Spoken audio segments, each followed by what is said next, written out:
Vous savez, quand nous avons attrapé Hillary Clinton, j'ai dit à Snan, vous savez quoi, n'allons pas trop loin, c'est l'ex-femme du président, et cela m'a semblé assez horrible, alors j'ai décidé de ne pas la punir. Le plus grand crime de l'histoire des États-Unis d'Amérique. Que ce soit juste ou non, il est temps de s'occuper de ces gens-là.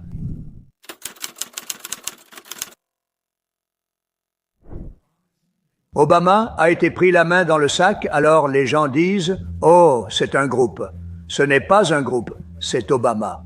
Ses ordres sont écrits noir sur blanc, les documents sont signés, ils viennent directement de leur bureau, ils ont tout envoyé comme étant top secret.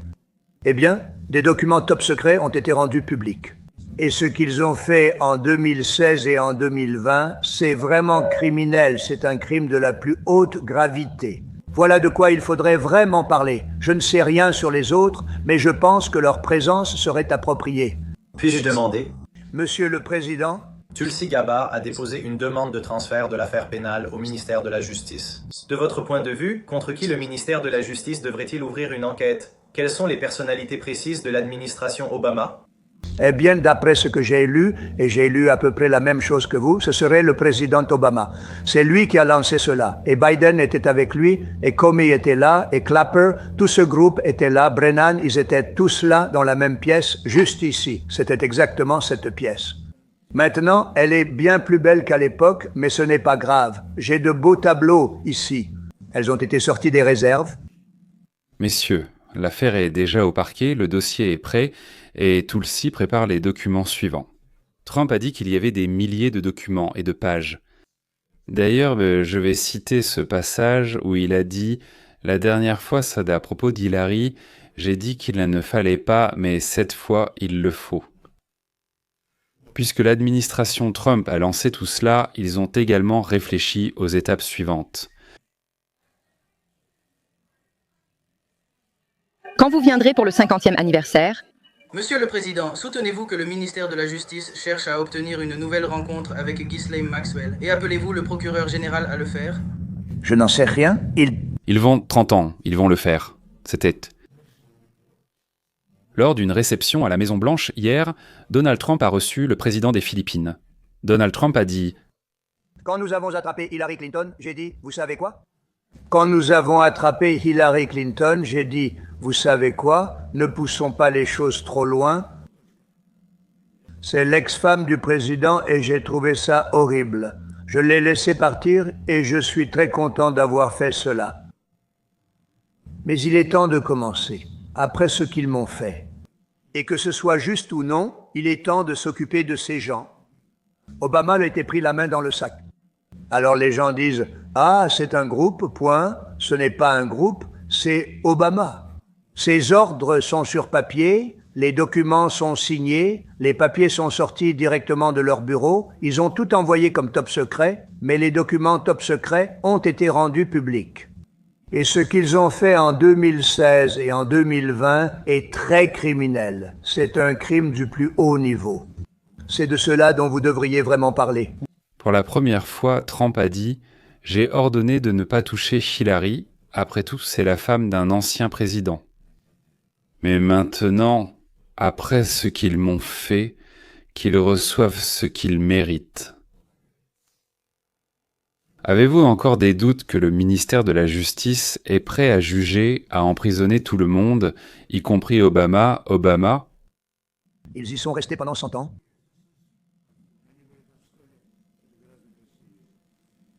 La déclaration d'indépendance est désormais présente dans la pièce, ce qui n'était pas le cas avant. Contrairement aux autres, je voulais vraiment l'exposer ici. Mais vous savez quoi, si vous regardez ces documents, tout est clair chez eux.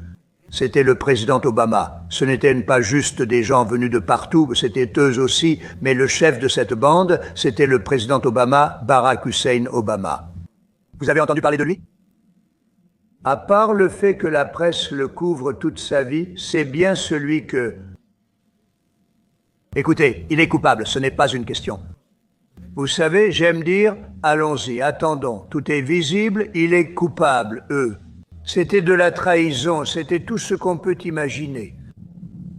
Ils ont essayé de voler les élections, ils ont essayé de brouiller le déroulement des élections, ils faisaient des choses auxquelles personne n'aurait même pu penser. Même dans d'autres pays, vous avez vu des pays assez durs, cet homme a vu pas mal de pays sévères, mais vous n'avez jamais vu quelque chose de pareil. Et nous avons tous les documents, et d'après Tulsi, elle a encore des milliers de documents supplémentaires qui vont bientôt apparaître. Donc, le président Obama, c'était son idée, son plan, mais il l'a aussi emprunté à l'infâme Hillary Clinton, aussi fausse qu'un billet de $3, Hillary Clinton et son équipe. Les démocrates ont dépensé 12 millions de dollars pour Christopher Steele afin qu'il rédige un rapport qui s'est avéré complètement faux. Il a fallu 2 ans pour le découvrir, mais finalement, il s'est avéré que c'était un rapport entièrement faux. C'était une fiction inventée et ils s'en sont servis. La seule chose qu'ils n'ont pas réussi à faire, c'est...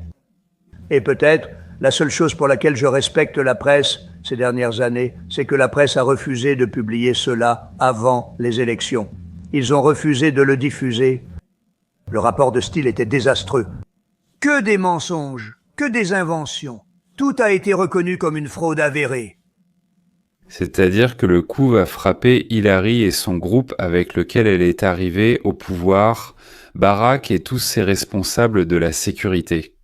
Ils sont tous mentionnés. Tous, sauf le ministre de la Défense. Eh bien, il n'a pas participé à cela, il vient en fait d'un autre camp, pour ainsi dire, oui. En gros, ils sont tous impliqués. Autrement dit, maintenant...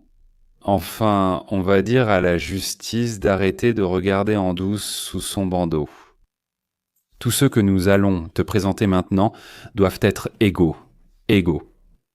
Hillary Clinton, nous avons attrapé Barack Hussein Obama. 16 personnes sont les principales et en dessous d'eux, il y en a beaucoup d'autres. Rice, ils sont tous là, tous les noms y sont. Et, apparemment, ils ont décidé de classer cela secret et plus personne ne le verra jamais. Mais ça ne marche pas comme ça. Et c'est la chose la plus incroyable que j'ai jamais lue.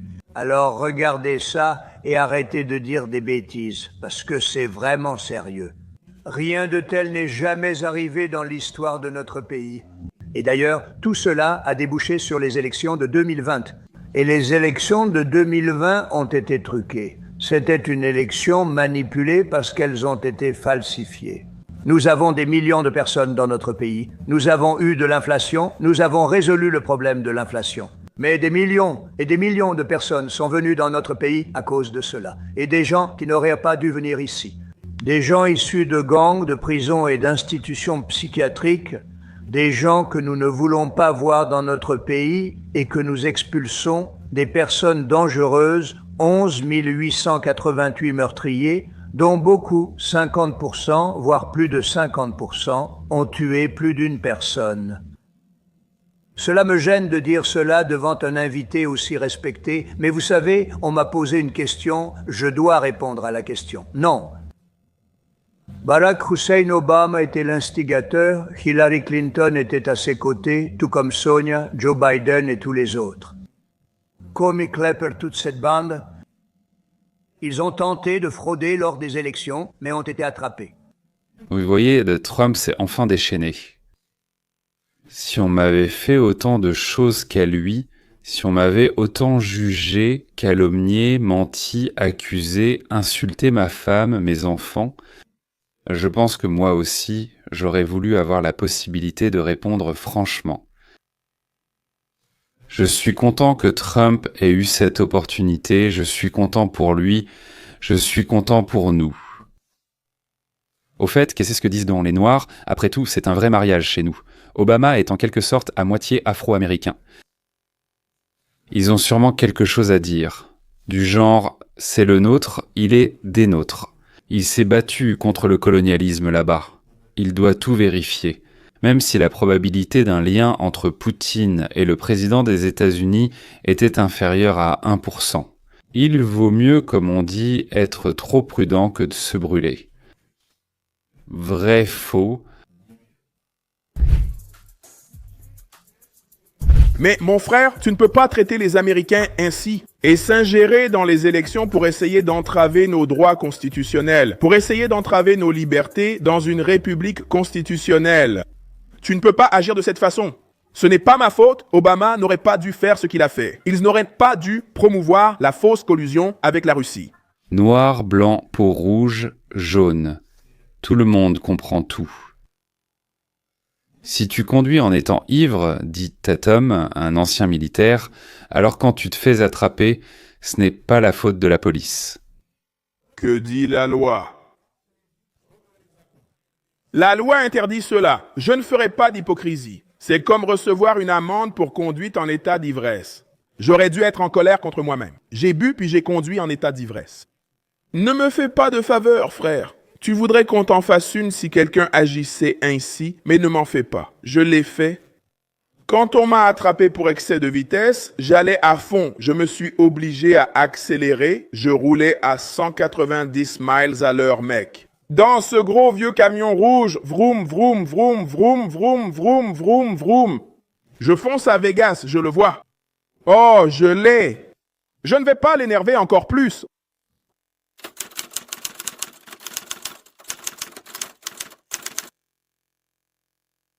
Il est temps de parler du vieux Biden, sinon il n'était même pas invité aux réunions importantes avec Obama, et tout le monde l'avait complètement oublié. Souvenons-nous de notre vieux sénile. Mesdames et messieurs, aujourd'hui je m'adresse à vous avec un véritable enthousiasme parce que nous avons enfin découvert qui contrôlait Joe Biden sans cervelle et la machine à signature automatique. Vous vous demandez sûrement comment nous l'avons découvert. Et tout cela parce que cela a été révélé devant la caméra par le coprésident du Comité national du Parti démocrate lui-même. Un tel niveau d'ironie est impossible à inventer. Et pire encore, le même jour où cette vidéo a été publiée, le comité de surveillance de la Chambre des représentants a lancé une enquête sur la dissimulation d'informations par Biden. Et voilà, la personne que le coprésident du Parti démocrate a qualifiée de véritable marionnettiste figure également sur la liste pour l'enquête. Vous savez, j'accorde beaucoup d'attention à cette question parce que je pense que c'est le plus grand scandale de l'histoire de l'Amérique. Et, à mon avis, tout va bientôt arriver au point où, comme je l'avais prédit, les démocrates vont commencer à se dénoncer massivement les uns les autres. Je dirais que le scandale avec Obama est quand même plus grave que celui-ci. Mais chacun a son opinion. Les deux sont en fait incroyablement impressionnants. Ce n'est vraiment pas l'Amérique. Et à tel point que des millions de personnes ont été tellement endoctrinées qu'elles continuent de détester non pas ce dirigeant. Chaïko, les voleurs et les bandits, et toute cette bande en général. Mais celui qu'ils ont piétiné, insulté, humilié, tenté de tuer, c'est-à-dire pas ceux qui faisaient en cela, mais la victime. Vous vous souvenez comment un projet secret a attrapé et fait parler le vice-président du Parti démocrate des États-Unis ? Très bien, oui, enchanté de faire votre connaissance. Enchanté de faire votre connaissance, oui. Ce n'est pas pour le protocole, bien sûr. Pour moi, la question principale est de savoir à quel point le Comité national du Parti démocrate est corrompu si autant ou si peu de personnes étaient au courant concernant le président des États-Unis. L'essentiel, c'est que le Comité national du Parti démocrate restera le quartier général de campagne du président. En fin de compte, la question la plus importante, c'est, pour ainsi dire, l'entourage immédiat de Biden. Et je ne peux pas assez souligner à quel point la chef de cabinet Jill Biden a eu une influence énorme. Chez Jill Biden. La chef de cabinet Jill Biden. C'était un secret de polichinelle à la Maison-Blanche, pour ainsi dire. Personnellement, j'essayais de l'éviter. Il était intimidant. Comment s'appelait-il? Anthony Blinken. Je ne l'ai jamais vu. Exactement. Qu'est-ce que tu veux dire? Il est juste comme ça. C'est une sorte de figure de l'ombre, comme le magicien d'Oz. C'est ce qui le rendait comme ça, parce que moi je savais à quoi il ressemblait. Mais par exemple, le grand public ne saurait pas à quoi ressemble cet homme. Mais il avait tout simplement un immense pouvoir à la Maison-Blanche que je ne peux exprimer. Eh bien, tout simplement, waouh! Est-ce que ça surprend vraiment quelqu'un qu'une femme qui a maltraité son mari âgé pour conserver le pouvoir politique était en réalité celle-là même qui, avec son chef de cabinet, prenait des décisions au nom du président, alors qu'il était en état de mort cérébrale? Vous comprenez qu'on peut déjà dire publiquement que le président était en état de mort cérébrale, que son cerveau ne fonctionnait plus. Et l'autre partie n'essaie même pas de contester cela, de porter plainte, de dire que c'est de la diffamation. Pourquoi ? Parce que ce n'est plus de la diffamation depuis longtemps. C'est un fait. Maintenant, la question suivante que je me pose évidemment et à laquelle j'espère obtenir une réponse dans tout cela. Qui était responsable de l'élaboration de l'ordre du jour que suivaient Jill Biden et son chef de cabinet? J'ai tendance à croire que c'était les Obama parce que les Biden eux-mêmes n'ont pas une telle influence politique. Ça doit être Jill Biden. Cela devait venir du sommet même de l'establishment démocrate. Avant de vous montrer les actualités sur l'enquête du comité de surveillance de la Chambre des représentants, permettez-moi de vous démontrer à quel point tout l'establishment démocrate est corrompu, sans colonne vertébrale et malhonnête. Comme le reconnaît le coprésident du comité national du Parti démocrate, le délit d'initié parmi les politiciens comme Nancy Pelosi est discuté ouvertement. Mais personne ne fait rien, parce qu'ils en profitent tous. Je dirais que Pelosi fait en réalité très bien son travail. Je ne suis pas d'accord avec ses magouilles avec les actions. Je veux dire, elle obtient un rendement meilleur que presque n'importe quel fonds spéculatif de la ville chaque année. Certains membres du Congrès font des transactions qui tombent trop bien pour qu'ils n'aient pas d'informations privilégiées. Il semble être parmi les meilleurs analystes financiers de l'histoire. Vous vous y êtes déjà opposé. Je me suis déjà opposé à cela, mais vous savez que c'est aussi le cas. Je saisis qu'engager ce combat compliquerait l'adoption d'une loi sur le contrôle des armes à feu. Je choisis donc mes batailles. Le plus dur dans mon travail, c'est l'envie de tout brûler, tellement tout est corrompu. Et puis, il y a aussi le fait que les démocrates au Sénat, sachant quelles lois sont en préparation, vendent et achètent des actions des entreprises qui seront concernées par ces lois dont personne n'est encore au courant, alors que eux les préparent déjà. C'est-à-dire que les démocrates et les républicains, bien sûr, au Sénat comme au Congrès, se livrent à des activités illégales et répréhensibles depuis des décennies. Je veux dire, c'est un exemple parfait. Je veux dire, cela illustre parfaitement le parti qui aime prêcher que personne n'est au-dessus de la loi, mais en même temps, il est tout à fait normal que des hauts responsables démocrates puissent faire du délit d'initié et surpasser les fonds spéculatifs en rendement année après année. Quand tu gravis les échelons de ta carrière, tu obtiens de l'influence et tu peux contrôler des blocs de vote. Les gens sont plus enclins à fermer les yeux sur de mauvaises actions si cela peut les aider à obtenir du soutien pour des projets de loi. Mais aucun des péchés des démocrates n'étonne, étant donné qu'ils étaient prêts à laisser une personne avec des lésions cérébrales diriger le gouvernement américain. Ils rapportent sur l'enquête menée par la commission de surveillance de la Chambre des représentants.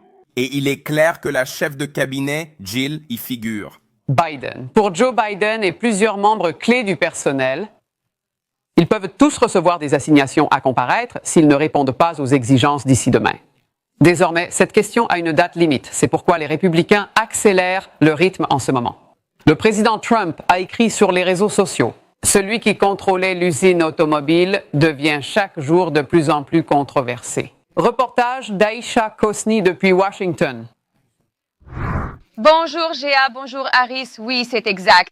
Le président du comité de surveillance, Comer, m'a dit que son comité était prêt à délivrer ses convocations en quelques minutes. Si le médecin de l'ancien président Biden et 4 autres employés ne répondent pas à sa demande d'entretien avant la date limite de demain. Comer m'a également indiqué qu'il était prêt à élargir la liste des personnes convoquées en y incluant l'ancienne première dame, Jill Biden, leur fils, Hunter Biden, et l'ancienne porte-parole, Karine Jean-Pierre. La raison du scandale, qui devrait se terminer par des condamnations, est que les démocrates ont renversé le gouvernement des États-Unis. Ils ont commis une trahison. Et ils l'ont fait parce qu'ils pensaient pouvoir utiliser le système judiciaire comme une arme et détruire Donald Trump, afin qu'il ne se mette plus jamais en travers de leur chemin. Ils pensaient pouvoir l'exclure de la vie politique, le persécuter, lui et sa famille, attaquer son empire commercial, faire perquisitionner sa maison par le FBI, l'envoyer en prison et jeter la clé. Je pense qu'on lui a volé l'élection de 2020 et je n'ai pas peur de le dire. Personne n'a pu expliquer la différence de 20 millions de voix entre l'élection précédente et la suivante. Ils ont tout fait pour donner l'exemple à celui qui décidera de venir à Washington, d'apporter son point de vue extérieur et d'essayer de mettre de l'ordre et d'en finir avec la corruption.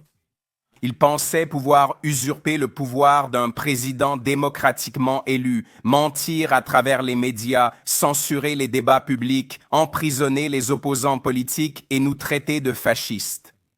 Et ils ont le culot, oui, l'audace, de nous traiter de fascistes.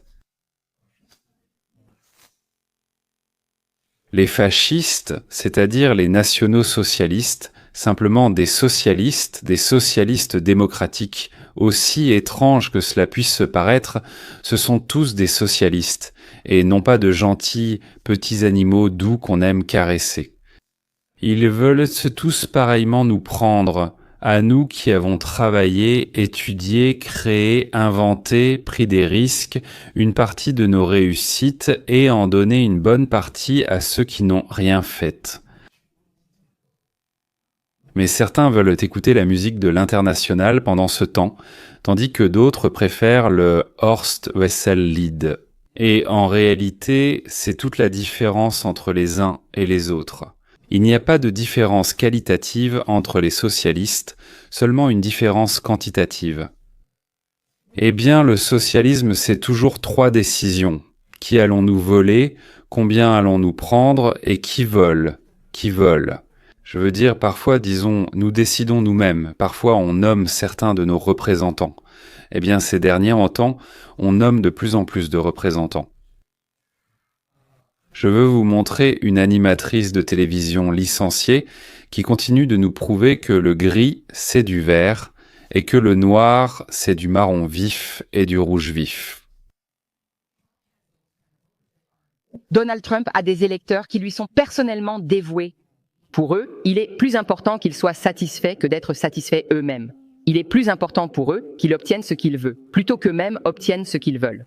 C'est-à-dire que nous, ceux qui soutiennent les réformes de Donald Trump, avons complètement changé la nature humaine, et maintenant nous voulons plus qu'il aille bien que de vouloir notre propre bien-être.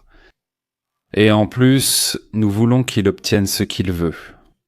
D'ailleurs, ce qu'il veut, c'est intéressant, plus que de vouloir que nous obtenions ce que nous voulons. C'est-à-dire, on nous a toujours accusés du contraire et maintenant on nous accuse de ne plus vouloir obtenir pour nous-mêmes, mais de vouloir pour quelqu'un d'autre.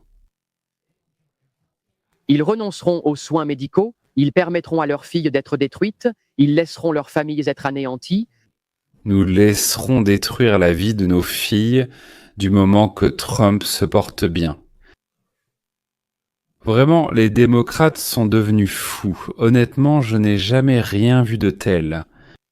Mais peut-être qu'il y en a beaucoup comme ça parmi ses connaissances. C'est tout à fait possible. Comme on dit, l'argent attire l'argent, et ce truc attire ce truc. Mais regardez à quoi ils ont mené le peuple. Et si tu entres dans un magasin ou un bar et que tu portes une casquette MAGA ou Trump, ils ne te serviront pas.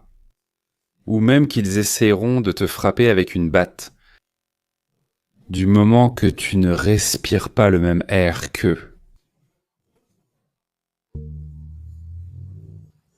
Non, on répond pas aux questions. Sors de mon bar, tu es un partisan de Trump, c'est pour ça.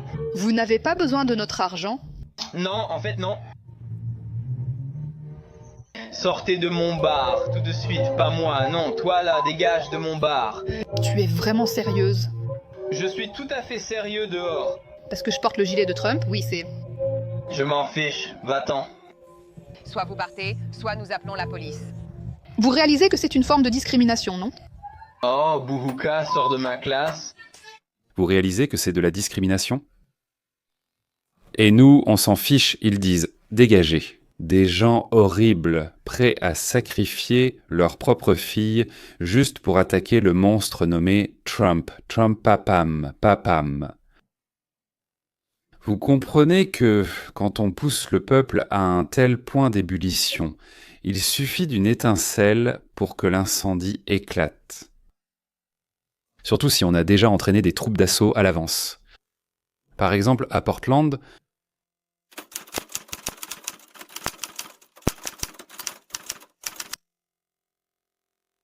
Tom Homan est très mécontent de ce qui se passe à Portland. Si vous êtes ici pour la première fois, ceci est un bâtiment fédéral à Portland où des agents fédéraux et des manifestants s'affrontent chaque nuit, 24 heures sur 24, chaque jour. Et cela ressemble à une zone de guerre.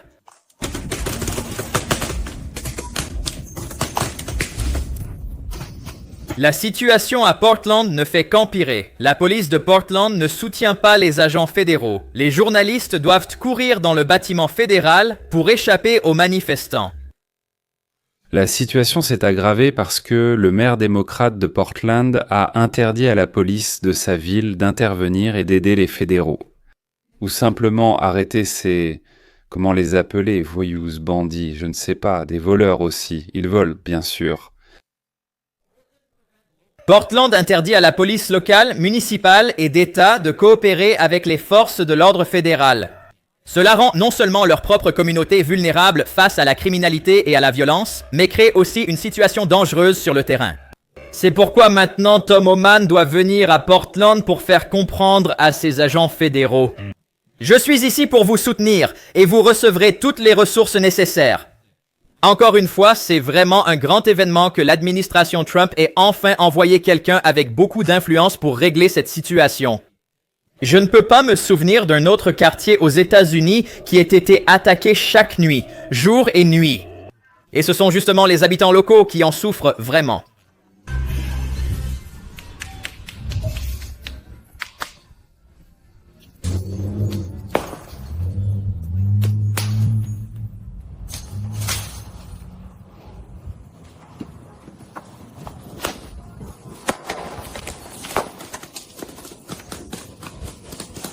Messieurs, il est important que vous compreniez. Tout cela se passe parce que le conseil municipal, dirigé par le maire, a interdit à la police de la ville d'arrêter les voyous qui, on ne sait comment, se sont procurés des masques à gaz, des tas de pierres préparées, des grenades fumigènes, des cocktails Molotov et aussi des gilets pare-balles. Et pendant leur temps libre, chaque jour, ils passent leur temps libre, c'est-à-dire 24 heures sur 24, à revenir au même endroit. Crier et jeter ce qu'on leur a donné vers la sécurité du bâtiment fédéral. Voilà l'histoire, mon frère. Et maintenant, la cerise sur le gâteau avec le général Flynn. Voici sa recommandation de Tulsi Gabbard concernant Obama et son entourage.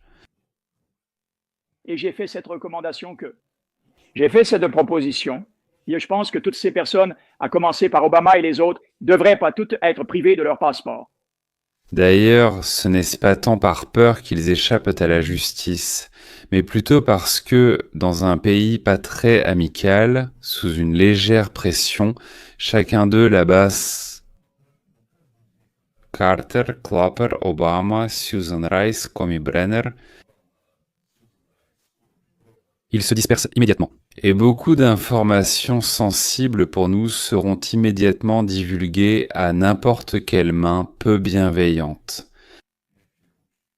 Comme ce qui a été fait au président Trump, exactement comme ils l'ont fait avec le président Trump lorsqu'ils ont perquisitionné sa maison à Mar-a-Lago. Et parce qu'ils pensaient que quelque chose s'y trouvait, ils ont fabriqué des preuves.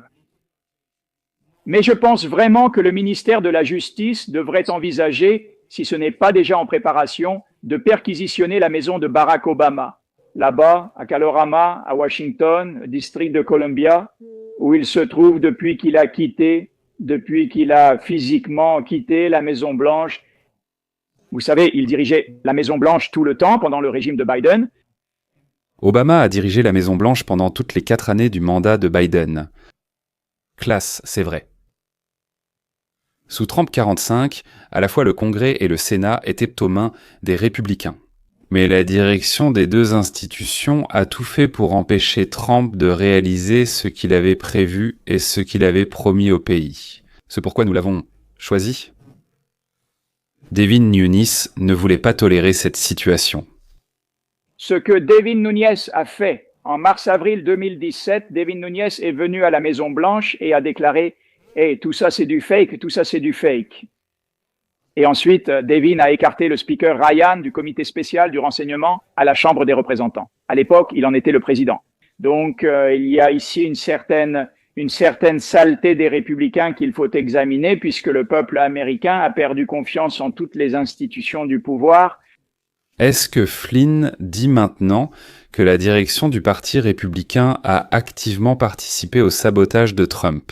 Et nous aussi. Et que dans les deux partis, il y a plein de gens immoraux et compromis qui ont agi ensemble, comme un seul parti contre leur propre peuple.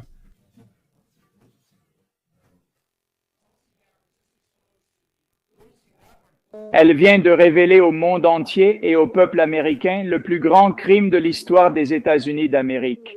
Il y a eu tellement de négativité autour de Tulsi Gabbard, tantôt une chose, tantôt une autre. Mais qu'a fait Tulsi? Elle faisait calmement son travail et maintenant elle a révélé le plus grand crime de l'histoire des États-Unis d'Amérique. Et maintenant, nous devons tout corriger pour le peuple américain. Général, merci d'avoir pris le temps de participer à cette émission depuis l'aéroport. Je vous en suis très reconnaissant. J'espère que nous aurons le temps de vous poser d'autres questions. J'y viens rapidement. Voici votre nom dans ces documents. C'est James Comey, il dit qu'il vous a marqué et qu'il prévoit d'essayer de vous coincer, de vous séparer du président Trump et de vous détruire. Au Conseil de sécurité nationale, il l'a aussi admis devant la caméra. Il y a eu un moment distinct où James Comey a été interrogé à ce sujet et il a dit ce qui suit. Donc si nous lançons simplement la vidéo sans le son, mais en réalité, nous n'avons pas le temps de le montrer. Il dit en fait, oui, j'ai attaqué Flynn parce qu'il n'y avait pas assez de protection dans la nouvelle administration. J'ai tiré avantage du début de mandat de l'administration Trump. Quelle en est la signification? Quel est ton commentaire à ce sujet? Maintenant que tout a été révélé et que tout est noir sur blanc? Oui, cette personne devrait aller directement en prison.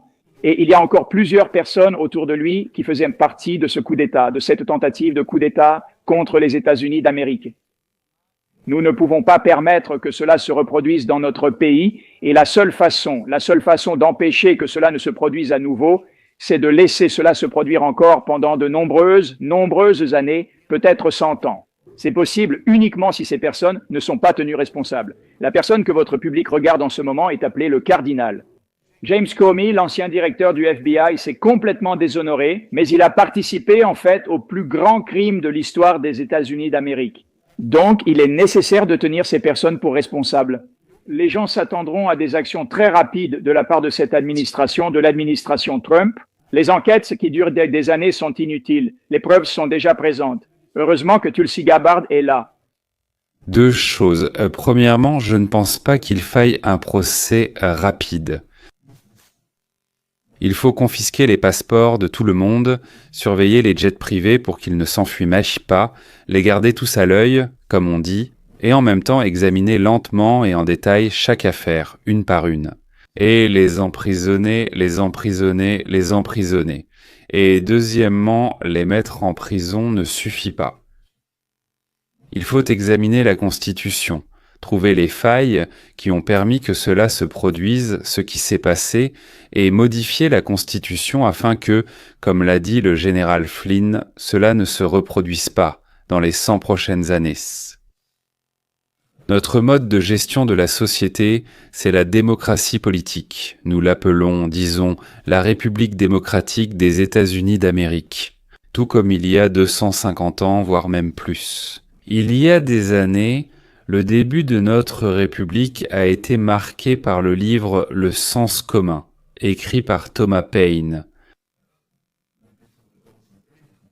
Un livre qui montrait comment il fallait changer notre constitution et notre vie, pour que nous ne dépendions pas d'un idiot ou d'un tyran, qu'il vive à l'étranger, ici ou à côté, peu importe. Mais maintenant, il faut, en s'appuyant sur l'expérience de ces 250 dernières années. Il y a une suite dans ce livre, donc Common Sense, donc 200 Years After, c'est-à-dire le bon sens 200 ans plus tard, montrant comment il faut maintenant corriger les lacunes de la Constitution. J'en parle dans une série de vidéos séparées intitulée « Feuille de route vers la liberté ». Vous trouverez ci-dessous un lien vers mon livre « Capitalisme sans teint », écrit en collaboration avec les créateurs de cette science des êtres dotés de liberté et de volonté. Le livre est gratuit.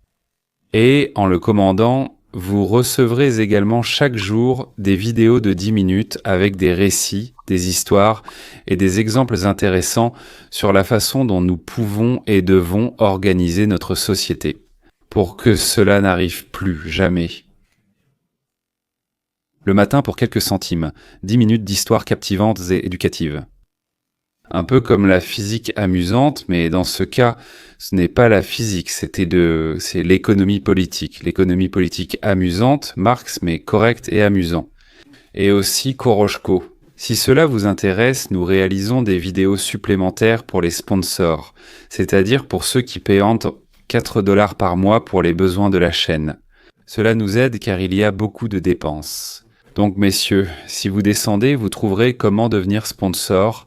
Faites-le nous savoir et nous vous en serons très reconnaissants. Et on appelle ça une obligation. C'est tout pour aujourd'hui. Si je commence à tout raconter, il me faudrait des heures. À demain.